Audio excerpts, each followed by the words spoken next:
नमस्कार प्रिय मित्रों, स्वागत है आप सभी का आपके अपने YouTube चैनल एनवीरा एजुकेशन पर। मैं महेंद्र बंजारा आज फिर से आप लोगों के बीच रीजनिंग की एक शानदार क्लास लेके आया हूं।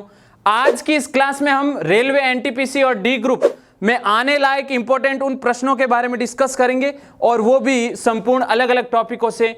और आपकी जो ये सीरीज चल रही है उसे आप कंटिन्यू शेयर भी करिएगा और हमेशा आपको जो टाइम दिया जाता है उस टाइम के अकॉर्डिंग साथ जुड़ जाइएगा।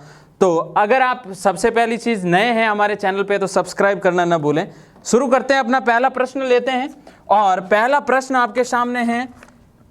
सारे प्रश्न बहुत ही शानदार है, इसलिए आप लोग अच्छे से इस वीडियो को शेयर भी कर दीजिए और नोट्स भी बनाइएगा। बॉम्बे इंदू के भाई की बेटी है। बॉम्बे इंदू के भाई की बेटी है। इंदू की एक बहन चंदा और एक भाई। इंदू की एक बहन चंदा और एक भाई गोपाल है। एक भाई गोपाल हैं। बॉम्बे गोपाल से कैसे संबंधित हैं? अब ध्यान दीजिएगा, ये प्रश्न आए हुए हैं और यही पैटर्न रहता है रेलवे का, इसलिए आप लोग ज़्यादा से ज़्यादा मात्रा में इस वीडियो को शेयर भी कर दीजिए और अपने जो कॉन्सेप्ट है वो सारे क्लियर करें। कंटिन्यू साथ में जुड़े रहें। ये 4 ऑप्शन हैं आपके पास और इसमें से कौन सा ऑप्शन सही होगा अभी अपन देखेंगे। करना कुछ नहीं है, आपको यहाँ पे पुल्लिंग और स्त्रीलिंग का विशेष ध्यान रखना है। पुल्लिंग वर्ग जो होता है और यहाँ पर स्त्रीलिंग वर्ग है, इन दो वर्गों को किस कैटेगरी के बेस पे अपन को क्या करना है वो मैं आपको समझा रहा हूँ। पुल्लिंग की जब भी बात होगी तो मैं वहाँ पर एक चतुर्भुज बना दूंगा और स्त्रीलिंग की जब भी बात होगी तो मैं वहाँ पे एक वर्त बनाऊंगा। ये 2 चीज़ें अपने दिमाग में फिक्स कर लीजिएगा पुल्लिंग और स्त्रीलिंग के लिए। यहाँ पर क्या बोला है? बॉम्बे इंदू के भाई की बेटी है। इंदू के भाई की, बॉम्बे इंदू के भाई। अब जैसे मैं आपको कहूँ ये इंदू है, ये इंदू का क्या है? भाई। इंदू के भाई के लिए मैं पुल्लिंग वर्ड के लिए क्या एक चतुर्भुज इस्तेमाल करूंगा। इंदू के भाई की बेटी। इंदू के भाई की बेटी कौन है? बॉम्बे। यहां पर इसके नीचे मैं लिख रहा हूं ये इसकी बेटी हो गई। बेटी के लिए क्या हो गया? आपके लिए स्त्रीलिंग। और आपको पता होना चाहिए कि कौन सी पीढ़ी के लिए मैं किस प्रकार लाइनों को यूज करूं वो भी ध्यान में रखना है। इंदू की एक बहन चंदा। इंदू की एक बहन है चंदा। कौन है? इंदू की एक बहन है चंदा और एक भाई गोपाल है। तो इंदू का ये भाई, इस भाई को ही, ये भाई का नाम क्या है? यहाँ पे गोपाल लिख देता हूँ। बात क्लियर हो गई होगी। तो बॉम्बे गोपाल से कैसे संबंधित है? ये बॉम्बे इस गोपाल से किस प्रकार संबंध रखती है? बॉम्बे गोपाल से किस प्रकार संबंध रखती है? तो बॉम्बे बेटी है किसकी? गोपाल की। तो कौन सा ऑप्शन सही हुआ?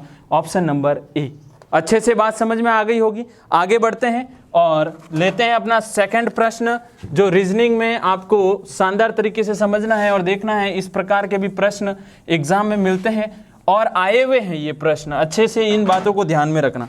प्रश्न है प्रश्न नंबर 2। श्रृंखला में लापता यहाँ पे क्वेश्चन मार्क का पता कीजिए। यानी श्रृंखला में यहाँ पर जो क्वेश्चन मार्क हैं यहाँ पर क्या आएगा? Option A SF, option B TY, option C TG and option D UH। अब देखिएगा, श्रृंखला भी लिख देता हूं मैं, NAQD, फिर यहाँ पे है क्वेश्चन मार्क, फिर है WJ और ZM। आपको यहाँ पे बताना है इन चारों ऑप्शनों में से राइट आंसर कौन सा है। N पहले यहाँ पे इस प्रकार के प्रश्नों को करने के लिए नंबरिंग का नॉलेज होना बहुत जरूरी है। आपको मालूम होना चाहिए कि A से Z तक में किसका कहाँ पे स्थान है। N 14 नंबर पे आता है, A 1 पे आता है, Q 17 पे आता है, D 4 पे आता है। बात समझ में आई होगी। अब देखिएगा इनमें क्या संबंध बन रहा है। 14 से 17 तक गए कितना जोड़ा? 3। A से D तक गए कितना जोड़ा? 3। यानी यहाँ पे दिखाई दे रहा है एक छोड़ के एक।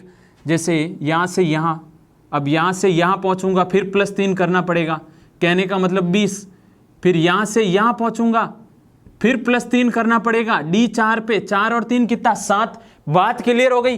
ये टी और ये जी और ये अपना answer T G. Right answer कौन सा हुआ? Option number C. आगे भी चेक कर सकते हो, टी के बाद ये डब्लू, डब्लू 23 पे देख लीजिए +3, यहां से यहां तक गए, जी से जे तक पहुंचे, जे 10 पे आता है, +3 ही तो किया, 7 से 3 10। फिर आप चाहो तो ये भी चेक कर लो, 23 से +3 करूंगा तो 26, 26 पे कौन आ रहा है? जेड, और यहां से यहां पहुंचने के लिए +3, और 13, 13 पे कौन आता है? ये 13 पे आता है एम। क्लियर हो गई बात? अच्छे से सीक्वेंस ये सीरीज आपको समझ में आ गई, राइट आंसर भी पता चल गया।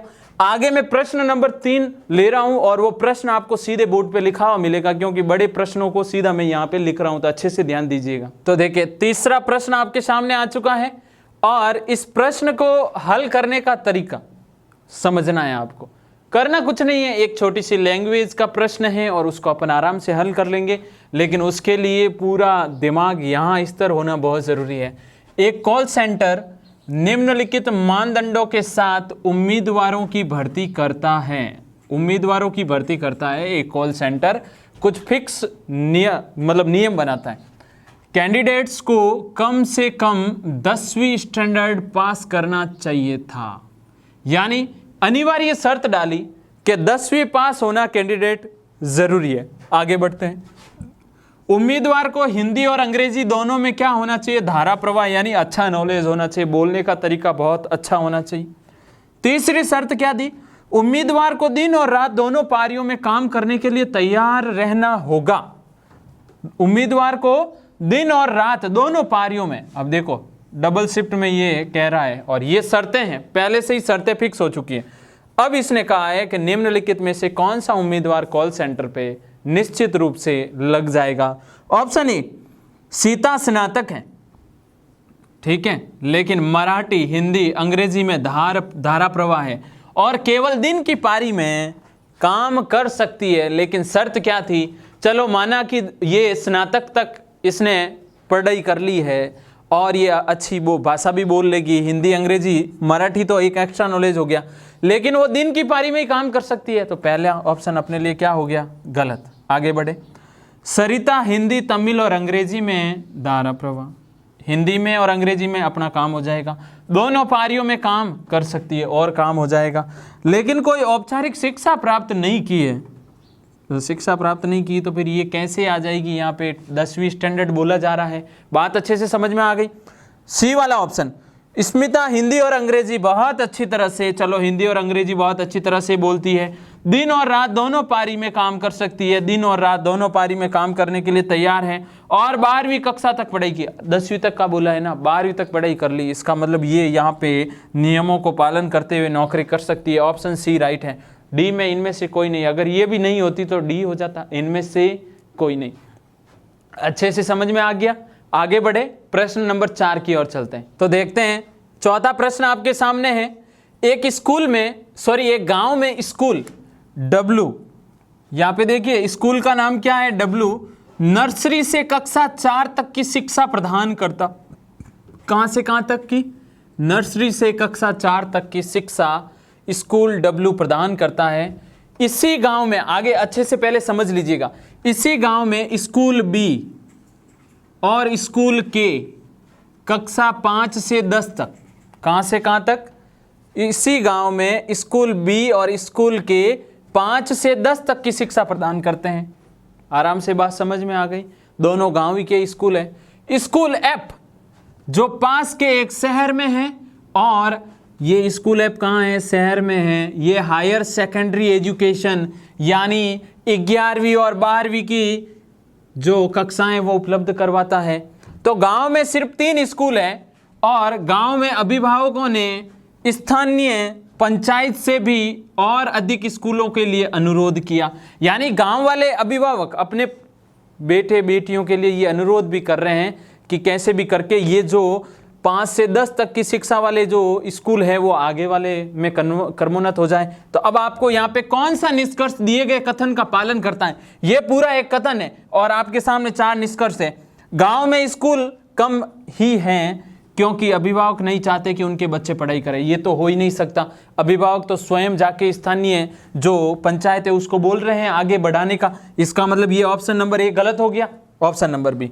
शिक्षकों की कमी के कारण गांव के स्कूल शहर स्कूल के साथ प्रतिस्पर्धा नहीं कर सकते। सवाल ही नहीं बनता, प्रतिस्पर्धा का सवाल ही नहीं बनता। क्यों? क्योंकि प्रतिस्पर्धा का तो बोला ही नहीं है कथन में, प्रतिस्पर्धा हो रही है या नहीं हो रही है।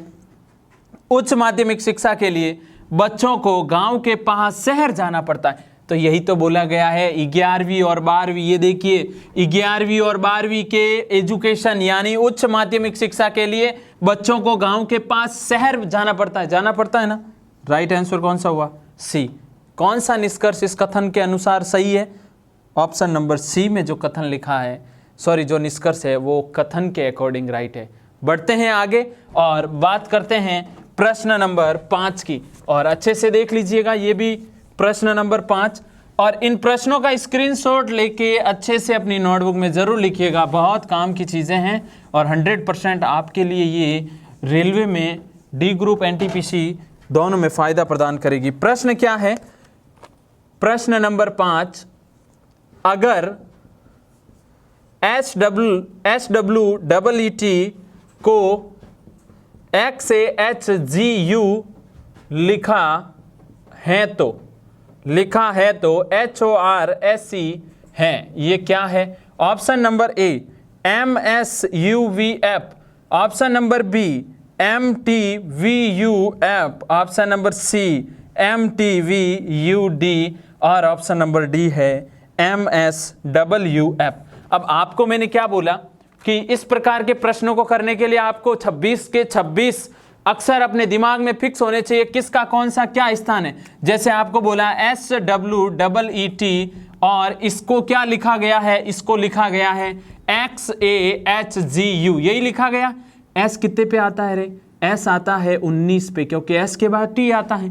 W कितने पे आता है? 23 पे। E कितने पे आता है? 5 पे। E कितने पे आता है? 5 पे। T कितने पे आता है? 20 पे। X कितने पे आता है? 24 पे। A 1 पे, H 8 पे, G 7 और UVW 21 पे। क्लियर हो गई बात? आपको क्या देखना है? 19 से आप 24 पर पहुंचे, कितना जोड़ा आपने? 5। 19 और 5 कितना होता है? 24 होता है। 23 से आप 1 पर पहुंचे। अब देखिएगा बहुत शानदार चीज बता रहा हूं। यहाँ पे 23, 23 के बाद 24, 24 के बाद 25, 25 के बाद 26, 26 लास्ट Z के बाद वापस A आएगा ना 1, यानी जोड़ा कितना? 4। कितना जोड़ा? 4, तभी तो आया A। यहाँ पर कितना जोड़ा? 3। ऐसे कैसे? यहाँ पे कितना जोड़ा? 2। यहाँ पे कितना जोड़ा? 1। बात क्लियर हो गई?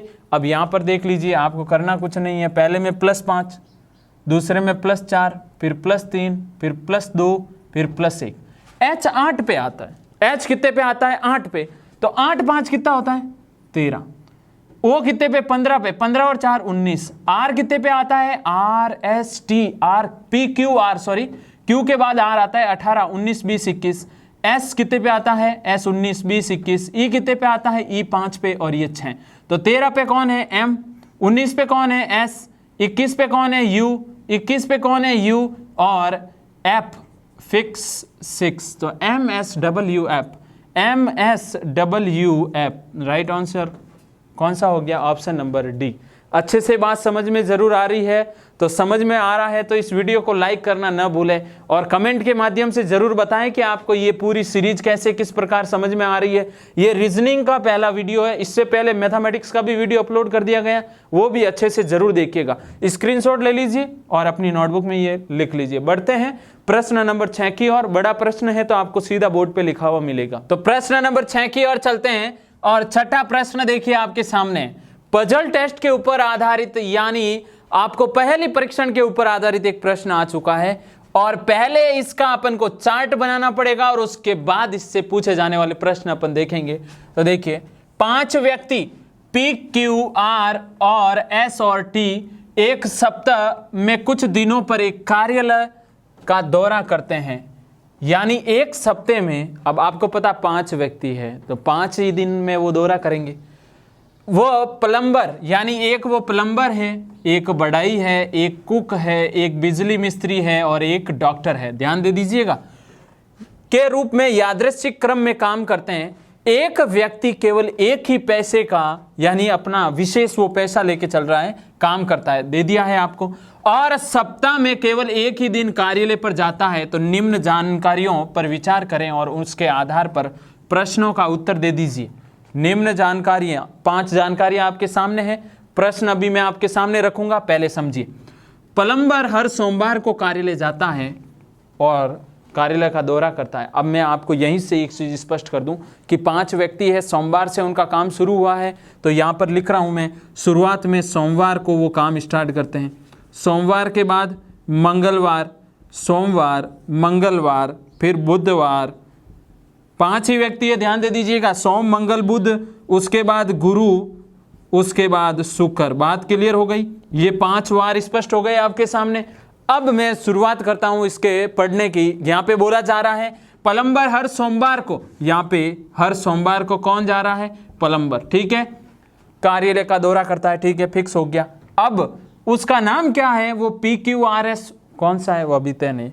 P एक बिजली मिस्त्री है, P एक बिजली मिस्त्री है, और जो न तो मंगलवार को आता है और न ही गुरुवार को आता है। अब देखिए P एक बिजली मिस्त्री है जो मंगलवार, यानी यहां पर P की स्थिति नहीं है मंगलवार को, और न ही गुरुवार, ये ले लीजिए, गुरुवार को भी P नहीं। क्लियर हो गई बात? अच्छे से समझ लीजिएगा। P यहां पे भी नहीं आ सकता और P यहां पे भी नहीं आ सकता। आगे बढ़ते हैं। T एक बढ़ाई है और R एक प्लम्बर नहीं है। T एक बढ़ाई है, T बढ़ाई है, लेकिन R प्लम्बर नहीं है। यानी ये सोमवार की बात हो रही है, सोमवार को प्लम्बर कार्यालय का दौरा करता है, लेकिन ये इसका नाम है ना, R नहीं है। R क्योंकि इसने स्पष्ट बोल दिया R प्लम्बर नहीं है। आगे बढ़े। गुरुवार को कार्यालय का दौरा करने वाला व्यक्ति डॉक्टर नहीं है। गुरुवार को जो व्यक्ति कार्यालय का दौरा कर रहा है वो डॉक्टर भी नहीं है, अच्छे से समझ लीजिएगा। S मंगलवार को काम करता है, ये लो, मंगलवार को कौन काम करता है? मंगलवार को P तो करता नहीं है, कौन कर रहा है? S। और दौरा करने वाला व्यक्ति, गुरुवार को कार्यालय का दौरा करने वाला व्यक्ति डॉक्टर नहीं है। नीचे 5वां पॉइंट, S मंगलवार को क्या करता है? दौरा करता है, और T उसके अगले दिन काम करता है। T यहां पर नेक्स्ट डे कौन काम करता है? T। बात क्लियर हो गई? S मंगलवार को काम करता है और T उसके अगले दिन काम करता है। ये ले लीजिए, T उसके अगले दिन काम करता है। अब आपको बोला कि R यहां नहीं, P यहां नहीं, यहां पर डॉक्टर नहीं होगा। अब पहले प्रश्न को वापस अपन पूरा देखेंगे। S और T आए, T एक बढ़ाई है, ये लो, सॉरी यहां पर नहीं, T क्या है? T एक बढ़ाई। बात क्लियर हो गई? यहां से P और R एक प्लम्बर नहीं है, R प्लम्बर नहीं है।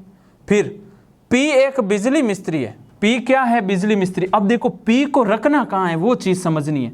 P यहां नहीं होगा, P यहां नहीं होगा, यहां पर तो ऑलरेडी प्लम्बर फिक्स हो गया, तो इसका मतलब P यहां आएगा। और P है क्या भाई? बिजली मिस्त्री है। क्या है? बिजली मिस्त्री। बात खत्म हो चुकी है मेरे हिसाब से, सारा काम हो चुका है। यहां डॉक्टर नहीं होगा तो यहां कौन होगा? कुक होगा ना, सीधी सी बात है। यहां कौन होगा? डॉक्टर नहीं, P नहीं, तो यहां कुक हो गया। P यहां पे हो गया तो वो यहां पे प्लम्बर उसका नहीं है, तो वो बिजली मिस्त्री है, सीधी सी बात है। अब पीछे लास्ट कौन बचा? प्लम्बर बढ़ाई, कुक, बिजली मिस्त्री, यानी एक डॉक्टर बचता है। डॉक्टर का स्थान यहां पे होगा। क्लियर हो गई बात? अभी भी अगर कोई डाउट हो तो आप जरूर मेरे को मैसेज के माध्यम से बता दीजिएगा। P यहां नहीं, P यहां पे फिक्स हो गया, P यहां पे नहीं, यहां तो ऑलरेडी S है। R यहां पे नहीं होगा तो R को मैं यहां पे डाल दूं, यहां पे R हो गया, यहां T हो गया, यहां S हो गया, यहां पे P हो गया। P Q कहां आएगा? Q इसी यहां पे ही आएगा। बात समझ में आ गई? PQRST। और ये पूरा क्रम 100% बात समझ में आना जरूरी है। R नहीं, P नहीं, P यहां नहीं, डॉक्टर नहीं होना चाहिए, तो सब चीजें अरेंज कर ली। अब इसके ऊपर आधारित प्रश्नों को ले रहा हूं, और प्रश्न शानदार तरीके से, बहुत ही सरल तरीके से हल करेंगे। थोड़ा सा इसको हटा देते हैं यहाँ से। प्रश्न यहाँ लिख रहा हूँ तो अच्छे से देखिएगा, और 100% समझ में आना जरूरी है। आपको ये प्रश्न समझ में आने चाहिए। रेलवे में इसी प्रकार के प्रश्न पूछे जाते हैं। प्रश्न है मेरा सबसे पहला, कौन सा संयोजन, कौन सा सही संयोजन है, यानी कौन सा संयोजन सही है? तो आपको ऑप्शन ए मिल रहा है यहाँ पे। सोमवार को इलेक्ट्रीशियन, सोमवार को इलेक्ट्रीशियन आता है। ऑप्शन बी है गुरुवार को कुक। गुरुवार का संबंध किससे? कुक से है क्या? ऑप्शन नंबर सी, मंगलवार को बढ़ई काम करता है, ठीक है। एंड ऑप्शन नंबर डी है आपका, शुक्रवार को क्या चिकित्सक काम करता है क्या? तो आगे देखें और इसको टेबल के अकॉर्डिंग इसका सही आंसर गुरुवार को कुक काम करता है। ऑप्शन नंबर कौन सा? बी राइट है। बात समझ में आ गई आप लोगों के? टेबल के अकॉर्डिंग आंसर यस नो, कौन सा सही है कौन सा गलत है आपको तय करना है। आगे वाला प्रश्न इसी का प्रश्न देख लीजिए। डॉक्टर कार्यालय पर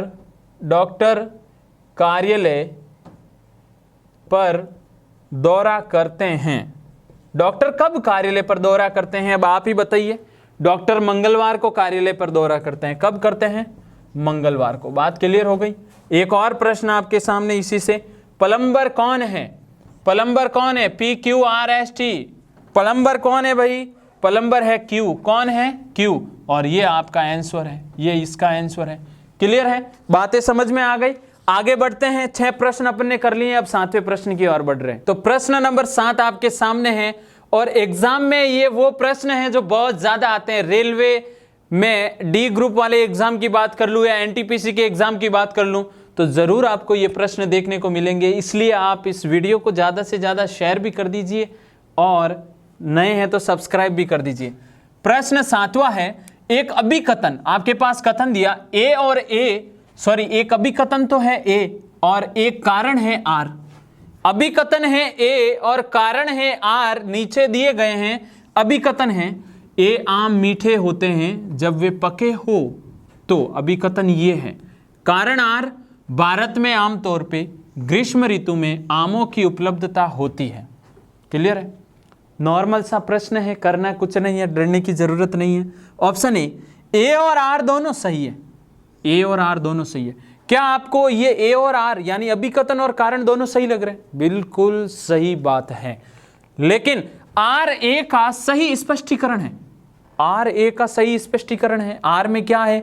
आमतौर पे ग्रीष्म ऋतु में आमों की उपलब्धता होती है, और A में है जब आम मीठे हो तो वो पके हुए हो तो ही मीठे होते हैं। तो इन दोनों का तो कोई रिलेशन नहीं होता है। पकने से और उत्पादन से क्या मतलब? आपको यहाँ पर A गलत हो गया। B में देखें, A और R दोनों सही है, लेकिन R सही स्पष्टीकरण A का नहीं है। ये मेरे को 100% वक्तव्य सही लग रहा है। लेकिन C में A सच है लेकिन R गलत, ऐसा नहीं। A गलत लेकिन R सत्य, ऐसा है ही नहीं। तो बात क्लियर हो गई। अच्छे से इन प्रश्नों को समझना है और मैं वादा करता हूं आपके रेलवे में अब की बार बहुत शानदार आप एग्जाम अच्छे से दोगे। ये पूरी सीरीज जो आपके लिए 500+ क्वेश्चनों की है, और अच्छे से जुड़े रहें, साथ में जुड़े रहोगे तो ये प्रश्न अगर हल कर लेते हो, अलग अलग बेहतरीन प्रश्न, तो एग्जाम में गलती नहीं करोगे। बढ़ते हैं नेक्स्ट प्रश्न नंबर 8 की ओर। तो प्रश्न नंबर 8 की ओर चलते हैं और एक कथा निष्कर्ष से शानदार सवाल आपके सामने है। देखिएगा, कथनों के बाद कुछ निष्कर्ष दिए गए हैं, यानी कथन दिए हैं और उसके बाद निष्कर्ष दिए हैं। तो कथन क्या है? पहला कथन आपके सामने आता है, श्याम राम से ज्यादा सोता है। अब अच्छे से समझ लीजिएगा, श्याम राम से ज्यादा सोता है, यानी जितना राम सोता है उससे ज्यादा कौन? श्याम सोता है, जो हर दिन केवल 5 घंटे के लिए सोता है। श्याम है जो राम से ज्यादा सोता है, लेकिन वो केवल 5 घंटे रोजाना सोता है। कौन? श्याम और राम के मध्य जो रिलेशन है उसके अकॉर्डिंग। श्याम 8 घंटे के लिए सोता है और श्याम के सोने से 2 घंटे से कम है, यानी श्याम जो सोता है उससे भी 2 घंटे कम कौन? श्याम सोता है। कितने? 8 घंटे। तो श्याम कितने घंटे सोता है? 10 घंटे, क्योंकि 10 से तो कम है ना ये। अब यहाँ पर निष्कर्ष क्या दिए? श्याम 6 घंटे के लिए सोता है। यहाँ से पहले वापस कथन पढ़ते हैं, श्याम राम से ज़्यादा सोता है जो हर दिन केवल 5 घंटे के लिए सोता है, यानी राम है जो 5 घंटे के लिए सोता है। ये जो वर्ड किसके लिए आता है उसके आगे लिखे हुए वर्ड के लिए। तो राम 5 घंटे सोता है, श्याम 5 से ज़्यादा, क्योंकि राम से ज़्यादा सोता है। यहाँ स्पष्ट हो गया कि श्याम तो 10 घंटे सोता है, तो इसका मतलब श्याम 6 घंटे के लिए तो नहीं। राम के लिए, राम की सोने की बुरी आदत है।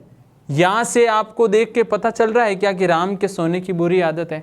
मिनिमम 6 घंटे सोना अनिवार्य है, वो तो 5 घंटे ही सोता है, तो ये तो बुरी आदत में कैसे आ गया। अब मैं बात स्पष्ट करता हूं, दिए गए कथनों में से कौन सा निष्कर्ष तार्किक रूप से सही है। केवल निष्कर्ष एक अनुसरण करता है? नहीं करता है। केवल दो? नहीं। एक और दो दोनों अनुसरण करते हैं? नहीं करते। न तो एक न ही दो अनुसरण करते हैं। राइट आंसर कौन सा हुआ? Option number D. कॉन्सेप्ट को जोड़ के दिमाग को फिक्स करते हुए अगर हल करोगे प्रश्नों को तो गलती नहीं करोगे। आगे बढ़ते हैं और बात करते हैं प्रश्न नंबर 9 की। शानदार प्रश्न अब और भी शानदार, बहुत शानदार शुरू होंगे, तो अच्छे से जुड़ जाइए, साथ में शेयर करें इस वीडियो को ज़्यादा से ज़्यादा अपने मित्रों तक। और ये क्लास आप ही लोगों के लिए है, इससे आपका बहुत ही फ़ायदा हो रहा है, तो ज़रूर इसे शेयर करें इस वीडियो को। प्रश्न नंबर 9 आपके सामने आ रहा है। दिए गए विकल्पों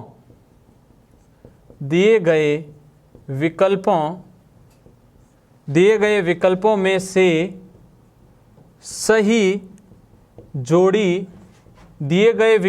से सही जोड़ी चुनें जो पहली जोड़ी में शब्दों के रूप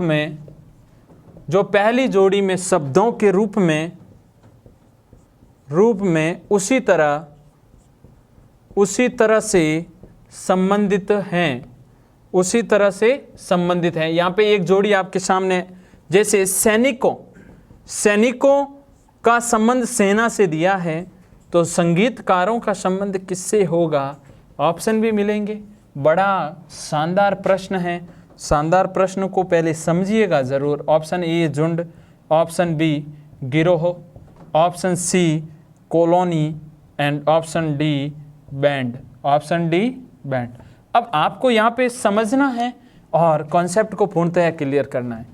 यहाँ पे ये वाला एक संबंध आपके सामने है, सैनिकों और संबंध सेना से दिया, तो संगीतकारों का संबंध बैंड से या कॉलोनी से, गिरोह से या झुंड से। तो आपको पता है सैनिक यानी सैनिकों का महत्व सेना में होता है, यानी संगीतकारों के लिए झुंड होगा, गिरोह होगा, कॉलोनी होगी या बैंड। ज़्यादातर बच्चे झुंड यानी कहेंगे संगीतकार होंगे तो कुछ झुंड में ही होंगे, नहीं, उनका रिलेशन बैंड से होगा, क्योंकि संगीतकार को ये वाद्य यंत्र पसंद है। जिस प्रकार ये उस कैटेगरी से है, तो सैनिक एक सेना की कैटेगरी से हो गए। समझ में आ गई बात? आगे बढ़ते हैं और बात करते हैं आपके 10वें प्रश्न की, तो अच्छे से समझिएगा। 10वां प्रश्न, उसमें राइट आंसर क्या होगा आप भी बताइएगा कमेंट बॉक्स में, कमेंट के माध्यम से। प्रश्न नंबर 10, मोहन ने कहा, किसने कहा? मोहन ने कहा। मोहन कहता है, गीता मेरे परदादा के इकलौते पुत्र, गीता है जो मेरे परदादा के इकलौते पुत्र की इकलौती बहू है। अब देख लीजिए, ये बहू है। गीता मोहन से कैसे संबंधित हैं? तो यहाँ पे बोला गया है गीता मोहन से कैसे संबंधित हैं। तो कैसे संबंधित हैं तो देखते हैं। ऑप्शन ए मौसी है, ऑप्शन बी चाची वाला संबंध, ऑप्शन सी माँ वाला संबंध है, या ऑप्शन डी बहन वाला संबंध है। शांतिपूर्वक समझिएगा, पूरा कॉन्सेप्ट ध्यान बोर्ड पे रखिएगा। मोहन ने कहा गीता मेरे परदादा, ये मोहन कहता है गीता मेरे परदादा, यानी ये मोहन के ये पिताजी के पिताजी, यानी ये मोहन के दादा हो गए। दादा के भी पिताजी मोहन के क्या हो गए? परदादा जी हो गए। बात खत्म हो गई। जैसा बोला, गीता मेरे परदादा के इकलौते पुत्र। मोहन ने कहा कि गीता मेरे, यानी ये मोहन के परदादा के इकलौते पुत्र, मोहन के परदादा का इकलौता पुत्र, ये जो मोहन के दादाजी, इकलौते पुत्र की इकलौती बहू, यानी दादा के पुत्र की ये पत्नी, और पत्नी कौन है? गीता। कौन है? गीता। तो आपको क्या बोला है? गीता मोहन से कैसे संबंधित है? ये गीता मोहन से किस प्रकार संबंध रखती है? तो गीता और मोहन के बीच में क्या संबंध हुआ? तो गीता और मोहन की अगर बात करूं तो गीता मोहन की माँ है। क्या है? मोहन की माँ है। क्लियर हो गई बात क्लियर हुई या नहीं हुई, ये ज़रूर मुझे बताइएगा। आगे बढ़ते हैं और बात करते हैं आपके 11वें प्रश्न की। और 11वां प्रश्न देखिए कैसा शानदार प्रश्न है, और आपको किस प्रकार से ऐसे प्रश्नों को हल करना है उस तरीके को भी ज़रूर नोट कीजिएगा। प्रश्न नंबर 11, अगर MOTHER मदर के लिए कोड, आपको कोड दिया जा रहा है, JRQKBU है मदर का ये कोड है, तो PRINCIPAL प्रिंसिपल के लिए कोड क्या है? प्रिंसिपल के लिए कोड क्या है? ऑप्शन आपके सामने है। Option A MRFKZ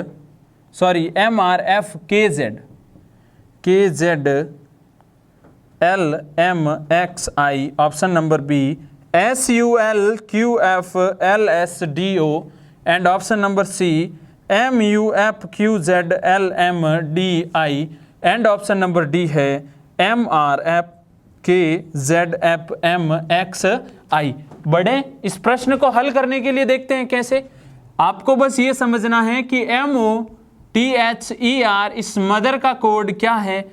JRQKBU।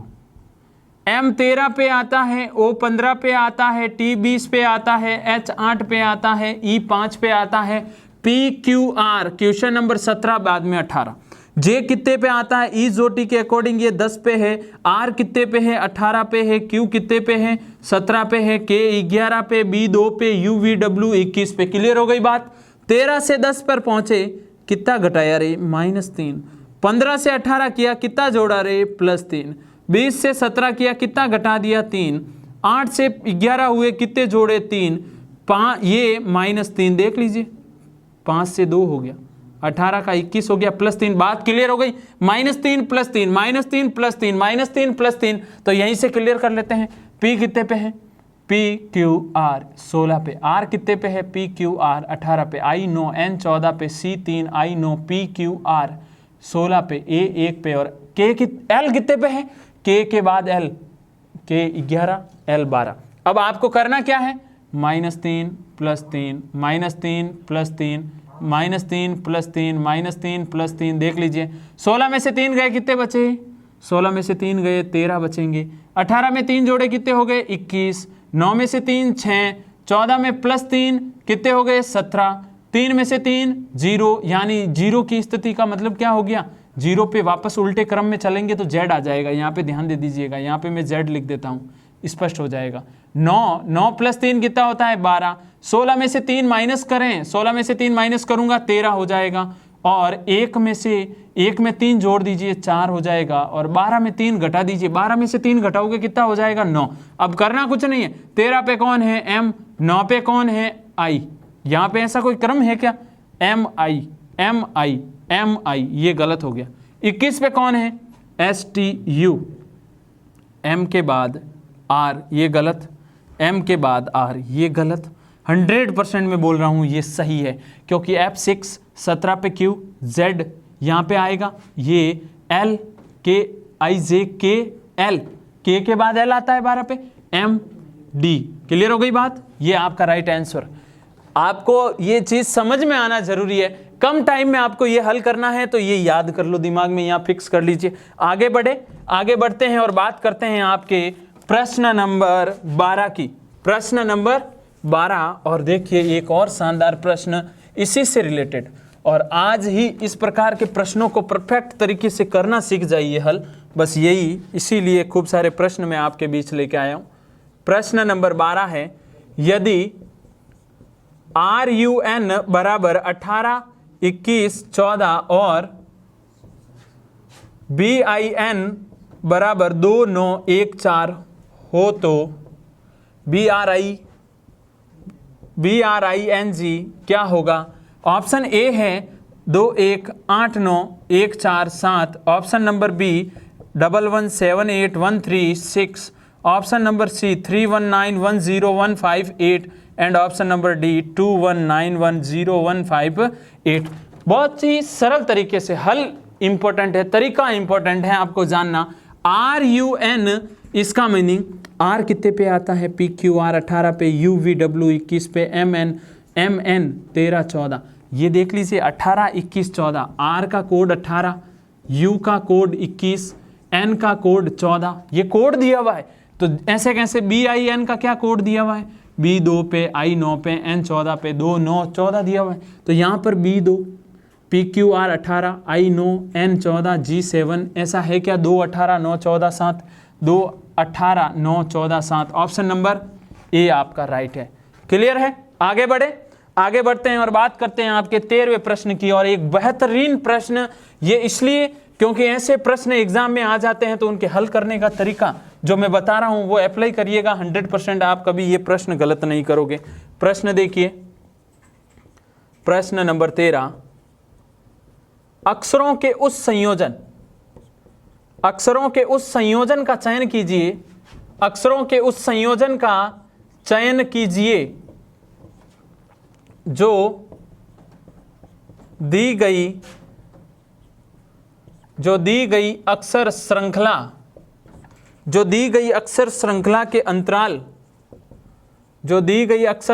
के अंतराल में क्रमिक रूप से रखे जाने पर श्रृंखला को पूरा करेंगे। यानी जिनको यहां पे रख दें तो श्रृंखला कंप्लीट हो जाएगी। Option A CBADB, option number B है BDACB, ऑप्शन नंबर सी है DBACB and option number D है DBCAB। और आपके सामने श्रृंखला भी आ जाएगी DCABC CB BCD BA और C। अब इस श्रृंखला में कहां पे कौन सी चीज आएगी, 1 2 3 4 और 5 जगह खाली है, यहां पर 5 प्रत्येक में पड़े हैं। अच्छे से समझ लीजिए ये भी चीज। टोटल काउंटिंग, इस प्रकार के प्रश्न को हल करने के लिए पहले टोटल क्या कर लीजिए, काउंटिंग कर लीजिए। 1 2 3 4 5 6 7 8 9 10 11 12 13 14 15 16 17 18, टोटल 18। और 18 में किस किस का भाग जाता है एक बार समझिएगा, 2 का जाता, 3 का जाता, 4 का जाता, 6 का जाता है, 9 का जाता है, 18 का जाता ही है। यानी यहां पर आपको करना कुछ नहीं, या तो 2 2 का युग्म बना लो, या 3 3 का बना लो, या 6 6 का बना लो, या 9 9 का बना लो, या 18 का एक ही युग्म बना लो। 9 का तो एक युग्म, 9 9 तो बनने से रहे, आपको ऐसा कोई युग्म देखना जो इसमें से बीच में हो। तो यहाँ पे देखिए 6 6 का एक युग्म बनाता हूँ, यानी 1 2 3 4 5 और 6, ये 1 2 3 4 5 6, ये 1 2 3 4 5 और ये 6 6 का युग्म। अब आपको देखना है DC, यहाँ पर मैं C रखता हूँ, यहाँ पर रखता हूँ B, यहाँ पर रखता हूँ A, यहाँ पर रखता हूँ D, यहाँ पर रखता हूँ B। DCC ABC BC, ये तो क्रम ही नहीं बना, ये तो पहले ही राउंड में बाहर हो गया। दूसरा BDACB, यहाँ पे रखता हूँ B, यहाँ पे रखता हूँ D, यहाँ पे रखता A का A ही है, यहाँ पर C रख देते हैं, यहाँ पर B। DCBABC DCBABC क्रम बन चुका, देखिए DCBABC DCBABC DCBACABC। क्लियर हो गई बात? ऑप्शन नंबर कौन सा राइट है, बी। कम समय में अगर ये प्रश्न हल करना चाहते हो तरीका अप्लाई कर लीजिएगा। कोई भी प्रश्न हो 100% बोल रहा हूँ, वादे के साथ, गलती नहीं होगी आपके द्वारा। आगे बढ़े प्रश्न नंबर 14 की ओर। प्रश्न नंबर 14 देखिए किस प्रकार का प्रश्न है, और ज़्यादातर श्रृंखला से रिलेटेड प्रश्न बहुत ज़्यादा पूछे जाते हैं, तो वो प्रश्न खूब सारे मैं करवा रहा हूँ। प्रश्न नंबर 14, उस समूह का चयन कीजिए, उस समूह का चयन कीजिए जिसमें संख्याएं उसी तरह से संबंधित हैं,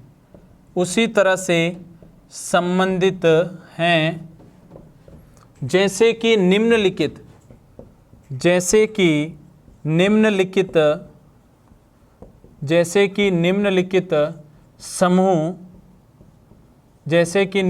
समूह की संख्याएं संबंधित हैं। तो यहाँ पे आपको एक समूह भी मिलेगा जैसे 12, 16, 28। इसमें आपको बताना है कि ऐसा समूह किसमें 20, 25, 35, 9, 15, 21, 18, 24, 42। Option D 36, 48, 77। अब करना कुछ नहीं है, आपका दिमाग जहाँ से शुरुआत करता है मैं वहीं से करता हूँ। आप लिखोगे 12, 16, 28। आप क्या देखोगे 12 से 16 कैसे हुए, यहाँ पे देखा +4 किया, यहाँ से यहाँ तक कैसे पहुँचे रे, आप कहोगे 12 जोड़ा। अब करना क्या है, इन दोनों के बीच में क्या रिलेशन है, 4 का 3 से गुणा तब जाके 12 हुआ। सिंपल सी बात है। तो ऐसा कोई संबंध इनमें मौजूद है क्या, 20 से यहाँ पे +5, यहाँ से यहाँ तक पहुँचे कितना हुआ +10, यहाँ तो 2 से गुणा किया, 5 का 2 गुना 10 हो जाता है, यहाँ पे 4 का 3 गुना, यानी यहाँ वाली संख्या का 3 गुना करना है। 9 से 15 तक पहुँचे कितना 6 जोड़ा, 15 से 21 6 जोड़ा, गलत, ये भी गलत है, ये भी गलत है। 18 से 24 कितना 6, 24 से 42 कितना 18, कितना 18, कितना 18 जोड़ा है, तब जाके 42 तक पहुँचे हैं। 20, 30, 40 और 2 42। ये 6 × 3 नहीं है क्या, बात समझ में आ गई। कौन सा राइट ऑप्शन है, ऑप्शन नंबर सी करेक्ट है। आगे बढ़े, एक प्रश्न इसी प्रकार का है, तो अच्छे से देखिए उस प्रश्न को। प्रश्न नंबर 15, प्रश्न नंबर 15 आपके सामने आ रहा है और उस प्रश्न को भी अच्छे से समझिए। प्रश्न इस प्रकार है कि आपको बोला गया निम्नलिखित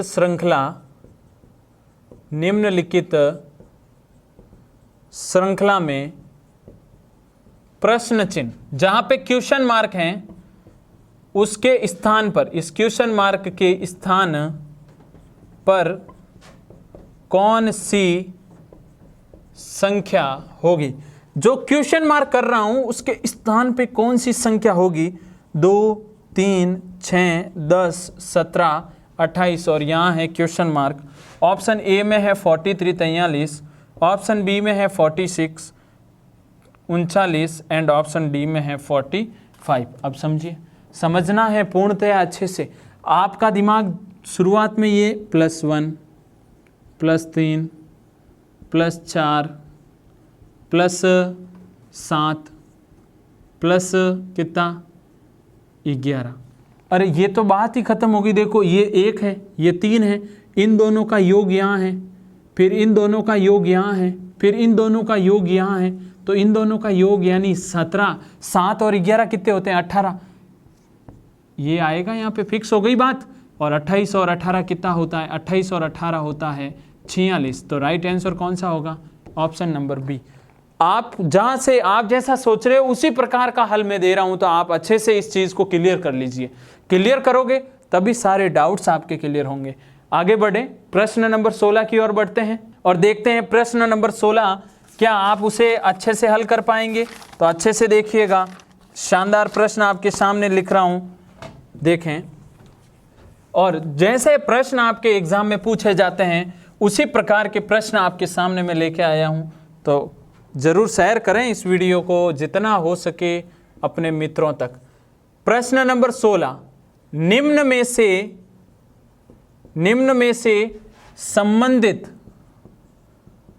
से संबंधित संख्या को चुनिए। यानी निम्न में से वो संख्या चुनिए जो इनसे संबंध रखती है। ऑप्शन ए 6, ऑप्शन बी में है आपका 7, ऑप्शन सी में है आपका 9 एंड ऑप्शन डी में है 1। ठीक है ना। यहाँ पे है 75, 6 समानुपात 777, यहाँ है क्वेश्चन मार्क। अब जनरल सी बात है कि आपको क्या करना है, यहाँ पे देखना पड़ेगा कि इसका संबंध इससे बना है। जब देखो छोटे का संबंध हो तो उस कंडीशन में आपको ध्यान देना कि एक कोई जोड़ बाकी गुणा भाग यहाँ से संबंध निकलेगा, लेकिन ज़्यादातर भाग का कॉन्सेप्ट चलता है। 7 5 कितना होता है 12। ये 12 6 से विभाजित हैं, बस बात यही समझा रहा हूँ मैं आपको। ये जो 12 है, ये 12 किससे विभाजित है 6 से। क्लियर है बात। ये 12 किससे विभाजित है 6 से। तो यहाँ पर 7 + 7 + 7 21। 21 किससे विभाजित होगा, ऑप्शन नंबर बी 7 से। वो नहीं चेक करना है कि कितने बार भाग जा रहा है, 6 से नहीं हो सकता, 9 से नहीं, 1 से नहीं, तो स्वाभाविक है कि किससे विभाजित होगा 7 से ही होगा। 6 का भाग 7 प्लस 5, यानी इनके योग में भाग जा रहा है, बस ये समझना है। आगे बढ़े प्रश्न नंबर 17 की ओर, और एक बेहतरीन प्रश्न जो आपके लिए बहुत ही शानदार प्रश्न, क्योंकि त्रिभुजों की काउंटिंग करना, आयतों को गिनना, वर्गों को गिनना, इससे संबंधित प्रश्न बहुत बार एग्जाम में पूछा जाता है। प्रश्न नंबर 17, निम्नलिखित आकृति में कितने त्रिभुज हैं? निम्नलिखित आकृति में कितने त्रिभुज हैं? Option A 12, option B 11, option C 15 या option D none of these, यानी इनमें से कोई नहीं। आकृति देख लीजिए पहले। आकृति ये है आपके सामने। इस आकृति में आपको बताने हैं कि त्रिभुजों की संख्या कितनी है। क्या चीज़ बतानी है? त्रिभुजों की संख्या। ये आकृति है। इस तो करना कुछ नहीं, आपके माइंड में भी होगा, सर पहले एक एक की गिनती कर लो। यहाँ पे देखो 1 2 3 और 4 5 6, टोटल एक एक की गिनती की तो देखा तो एक एक की काउंटिंग में कितने त्रिभुज बाहर आ गए? 6। क्लियर हो गई बात। अब दो दो की गिनती करते हैं। ये दोनों मिल गए, ये दोनों मिल गए, 1 2, ये दोनों 3 और ये दोनों 4, दो दो मिल रहे हैं। यहाँ पे नहीं तो आपको ये समझना, देखो यहाँ पे लिख भी देता हूँ, 1 2 3 4 5 और 6, जब एक एक की गिनती की तो ये स्थिति आई। अब मैं दो दो की काउंटिंग कर रहा हूँ। 1 + 2 एक त्रिभुज बनता है, 3 + 4 एक त्रिभुज बनता है, 3 + 5 एक त्रिभुज बनता है, और 2 + 6 एक त्रिभुज बनता है। टोटल कितने हो गए? 4। बात क्लियर है? आगे बढ़ते हैं तो यहाँ पे देखते हैं क्या 3-3 से त्रिभुज बन रहा है? बिल्कुल देखते हैं। ये वाला 6, ये 2 और ये 3, ये पूरा क्या है? एक त्रिभुज ही तो है। 6 + 2 + 3, 6 + 2 + 3, यहाँ पे फिर देखिए 5 3 और 2, 5 + 3 + 2 क्या है? 2 त्रिभुज ये निकल के बाहर आ रहे हैं। एक ये है ना बाहर वाला, एक मुख्य त्रिभुज है। क्लियर है? ये गिनती करने का तरीका समझा रहा हूँ। 1 2 3 और 4, 4 से मिलकर बने 1 2 3 और 4, 4 से मिलकर ये त्रिभुज बना है।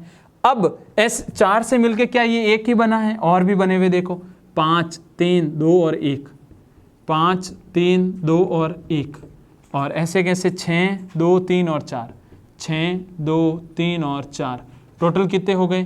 टोटल हो गए 3। ये कितने से मिलकर बने हैं? 4 4 से। ये कितने से मिलकर बने हैं? 3 3 से। ये कितने से मिलकर बना? 2 2 से। ये कितने से? 1 1 से। टोटल कितने हुए? 6 4 10 और 5 15। राइट आंसर कौन सा हुआ? Option number C. मैं कह रहा हूँ निश्चिंत रहें आप, 100% कुछ अच्छा यहाँ से एनवीरा की तरफ से आपको मिल रहा है। बस आप सहयोग बना के रखें। वादा ये 100% है कि आपको कहीं पे भी ऐसा नहीं महसूस होगा कि सर यहाँ कमी है। आगे बढ़े, एक डायग्राम का प्रश्न और लेते हैं, और वो है आपका प्रश्न नंबर 18। कौन सा है? प्रश्न नंबर 18। अच्छे से समझिएगा। 18वां प्रश्न आपके लिए क्या है? आकृति में त्रिभुजों की संख्या है, यानी इस आकृति में त्रिभुजों की संख्या कितनी है आपको बताना है। तो ऑप्शन ए है 36 है, ऑप्शन बी है 28 है, ऑप्शन सी है 32 है, या ऑप्शन डी है नन ऑफ दीज, यानी इन सभी ऑप्शनों में से कोई नहीं। आकृति देखिए, अच्छे से देख लीजिए। आकृति में आपको क्या बताना है? त्रिभुजों की संख्या बतानी है। ये आकृति आपके सामने है। इस आकृति में टोटल त्रिभुज काउंट करके बता दीजिए जल्दी से। तो त्रिभुजों की संख्या कितनी है? बहुत ही सरल तरीके से आपको समझाता हूँ। पहले मैं अंदर वाली आकृति, इस आकृति में काउंटिंग करता हूँ, क्योंकि दोनों आकृतियाँ हूबहू है। 1 2 3 4 5 6 7 और 8। एक एक की जब गिनती की तो टोटल कितने आ गए? 8। आए या नहीं आए? अब देखिए अंदर ही दो दो की गिनती करते हैं। ये दोनों 1 + 8, फिर 4 + 5, फिर 2 + 3, फिर 7 + 6, टोटल कितने हो गए? ये दो दो की जब गिनती की मैंने तो देखा तो 4 और मिले मेरे को। अब मैं गिनती करवा रहा हूँ टोटल 4 4 की, क्योंकि 3 3 से तो बन नहीं रहा है। तो 4 4 की करते हैं। 8 1, ये पूरा क्या है, ये पूरा एक त्रिभुज है। 8 1 2 4, 8 1 2 और 4, ऐसे कैसे? 7 6 5 4, 7 6 5 और 4, ऐसे कैसे देखते हैं?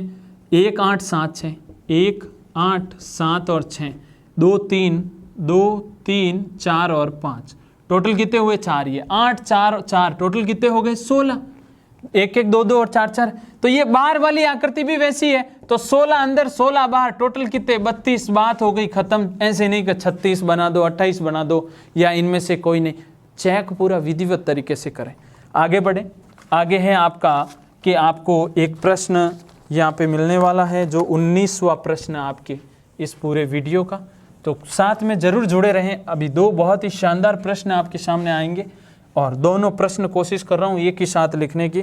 तो प्रश्न देखिए 19, प्रश्न नंबर 19, यदि किसी कूट भाषा में वेरी को UDQX लिखा जाता है, तो ठीक उसी कूट भाषा में URGENT को किस प्रकार लिखा जाएगा? किस प्रकार लिखा जाएगा? तो ऑप्शन भी है। Option number A TQFDMS, option number B QFDTMS, option number C MSQTFD, and option number D TMSQFD। और एक लास्ट प्रश्न नंबर जो आपका 20वां है, प्रश्न नंबर 20 को भी देख लीजिए। निम्नलिखित के लिए कौन सा वेन आरेख उपयुक्त है? कौन सा वेन आरेख उपयुक्त है? और वो चीज़ें देखिए, महिला, उद्यमी, अभियंता। आपके सामने ये 3 वर्ड हैं। इन तीनों वर्डों के लिए कौन सा उपयुक्त है? ऑप्शन नंबर ए ये वाले, ऑप्शन नंबर बी ये वाले गोले उपयुक्त हैं, ऑप्शन नंबर सी ये 2 सर्कल और एक बाहर, ऑप्शन नंबर डी इस सर्कल के अंदर 2 सर्कल। अच्छे से समझ लीजिए आपके लिए कौन सा राइट आंसर है, आप दे सकते हैं कमेंट बॉक्स में कमेंट बता के। वेरी का कोड ये है VERY, इसका कोड क्या लिखा? UDQX। V कितने पे? UVW 22 पे, E 5 पे, PQR 18 पे, YZ ये 25 पे, U कितने पे है? सीधी सी बात है UVW ये 21, D 4, Q 17 और X 24। अरे भाई कुछ करने की जरूरत ही नहीं पड़ी, ये तो -1 है, सब में देखा -1 ही है ना, यानी हर स्थिति में 1 1 घटा देना है। तो करना क्या है? U से पहले कौन आता है? STU। R से पहले कौन आता है? PQR। G से पहले कौन आता है? G 7 पे है, H 8 पे, सॉरी F 6 6। E से पहले कौन आता है? E 5 पे है, ABCDE। N से पहले कौन आता है? M।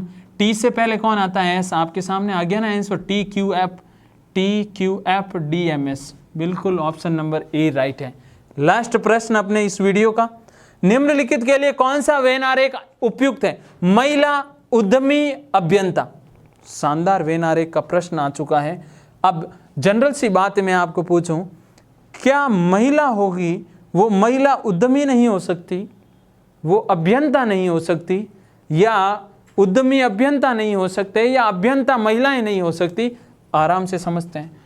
ये महिलाएं, इन महिलाओं में से कुछ उद्यमी यानी कुछ भाग उद्यमी, इन दोनों में से भी कुछ भाग अभियंता का हो सकता है। तो ये वाला डायग्राम सबसे उपयुक्त आरेख है। बाकी ये 3 आरेख कोई भी उपयुक्त नहीं है, क्योंकि अगर महिलाओं में से कुछ उद्यमी और कुछ अभियंता नहीं कह सकते अपन, क्योंकि टोटल महिलाएं माना उसमें से कुछ होगा, लेकिन जरूरी नहीं है कि उद्यमी अभियंता या अभियंता उद्यमी नहीं हो सकता, इसलिए ये गलत है। ऑप्शन नंबर सी, अगर इसको महिला के अंदर उद्यमी तो अभियंता तो बाहर, ये तो ऐसी स्थितियां तो बन ही नहीं सकती, टोटल में तो हो ही नहीं सकता। तो उम्मीद करूंगा आज का ये सेशन, आज का ये वीडियो आपको शानदार लगा होगा। अगर अच्छा लगा है तो अपने मित्रों तक शेयर करिएगा और बार बार इस वीडियो को देखें। 20 क्वेश्चन वो क्वेश्चन है जो आपको क्या पता ऐसे ही प्रश्न आपके एग्जाम में मिल जाए। और मिलूंगा मैं आगे वाले वीडियो में आपको इसी शानदार प्रश्न सीरीज को कंटिन्यू आगे बढ़ाऊंगा। 500 प्लस का जो टारगेट लिया है वो जरूर हम पूरा करेंगे। मिलते हैं नेक्स्ट वीडियो में, तब तक अच्छे से इसे पढ़ते रहें। धन्यवाद।